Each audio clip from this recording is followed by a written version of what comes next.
Le contexte actuel fait qu'il y a une demande énorme sur tout ce qui est renouvelable, local.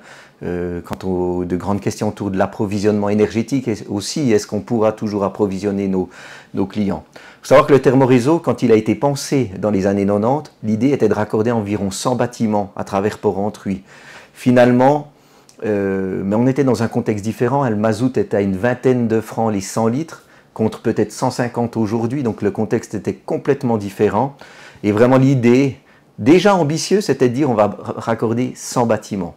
Et finalement, chaque année, la demande a été croissante, le bouche à oreille qui est important chez nous a fonctionné. Ça veut dire que les gens qui se sont raccordés ont dit « Ah ouais, ça fonctionne bien, la chaleur est agréable, ça fonctionne aussi bien que l'installation qu'on avait avant ». Et ce bouche à oreille a fait que beaucoup de gens, voire tout le monde, a souhaité se raccorder au thermoréseau. Donc chaque année, on fait 30, 40 nouveaux bâtiments qu'on chauffe par le thermoréseau, qu'on raccorde.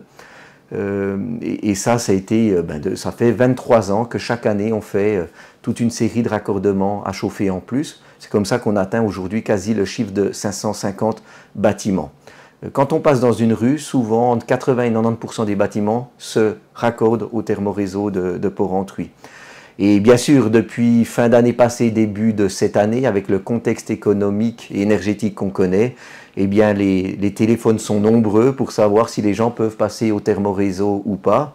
Alors oui, la plupart du temps, on peut y répondre favorablement. Alors il faut savoir aussi qu'on ne pourra pas aller dans tous les quartiers. On peut aller dans des quartiers relativement denses, grands consommateurs d'énergie, on ne peut pas aller partout.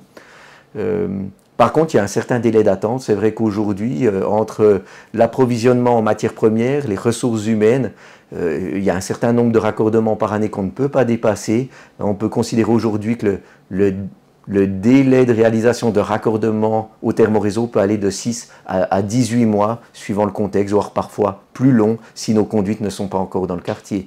Mais oui, il y a une demande qui a explosé depuis le début de l'année, clairement. Alors, chez soi, dès le moment où on vient, si c'était du mazout ou une quelconque autre énergie, on peut remplacer le 100%. Ça veut dire qu'on vient complètement démonter l'ancienne installation, typiquement au mazout. On peut même démonter la citerne à mazout. Et le thermoréseau va fournir 100% des besoins en chaleur pour se chauffer et pour son eau chaude. Tout viendra depuis le thermoréseau. Et si on prend l'ensemble de nos clients de Port-Rentruy et Fontenay, chaque année, le thermoréseau substitue 5,5 millions de litres de mazout par cette énergie bois renouvelable et locale. En fait, le chauffage à distance a un gros inconvénient, c'est qu'il implique au départ de gros travaux.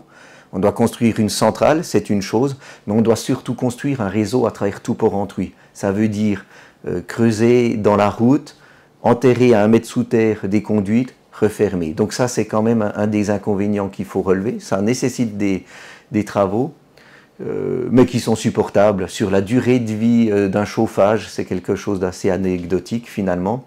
Par contre, il faut aussi que les gens soient d'accord, ils soient prêts à jouer le jeu. Ça veut dire que tout client qui passe au thermoréseau s'engage à autoriser le passage de nos conduites chez lui pour aller raccorder d'autres personnes. Parce que c'est clair que si les gens nous laissaient passer, ne nous laissaient pas aller plus loin, eh bien on ne serait jamais sorti de cette centrale. Donc c'est important que cette idée communautaire nous cède ce droit de passage.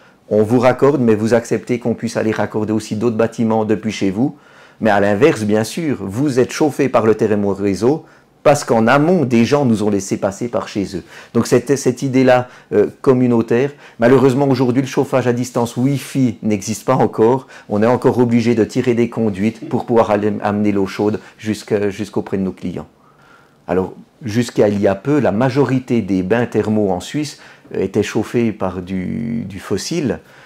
C'est vrai que les gens profitent de ces bains, imaginent que cette eau à 35-40 degrés est issue ainsi de la terre.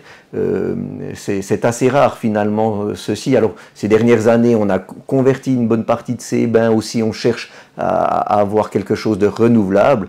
Mais il faut être clair, une partie 100% renouvelable comme Ajoie Spa, c'est très très rare en Suisse.